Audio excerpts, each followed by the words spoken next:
ఎప్పుడైనా స్వామివారు పానకం తాగడం చూసారా అండి? గైస్ మీరు నమ్మరు, ఇక్కడ నిజంగా స్వామివారికి పరోక్షంగా మన చేతులతో వారికి పానకం సమర్పించవచ్చండి. స్వామివారు స్వీకరిస్తారు. గుటకలు వేసిన సౌండ్ కూడా వస్తుందండి.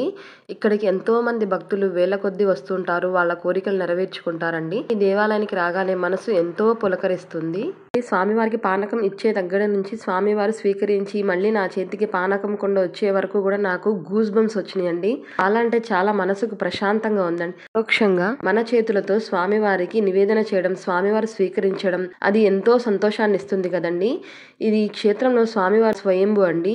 క్షేత్రంలో స్వామివారు అదే విధంగా అమ్మవారితో సహా ఉంటారండి. ఇక్కడ ఇలాంటి అద్భుతం రోజు చూడలేం. మీరు కూడా తప్పకుండా ఒకసారి దర్శనం చేసుకోండి. జై పానకాల లక్ష్మీ నరసింహస్వామి. ఈ క్షేత్రం గురించి నేను ఒక లాంగ్ వీడియో కూడా చేశాను ఫ్రెండ్స్. ఎవరికైనా కావాలంటే డిస్క్రిప్షన్ లో ట్యాగ్ చేస్తాను, తప్పకుండా చూసేయండి. ఇటువంటి మరిన్ని వీడియోస్ కోసం ఛానల్ సబ్స్క్రైబ్ చేసుకోండి. Thank you for watching yours హనీరామ్.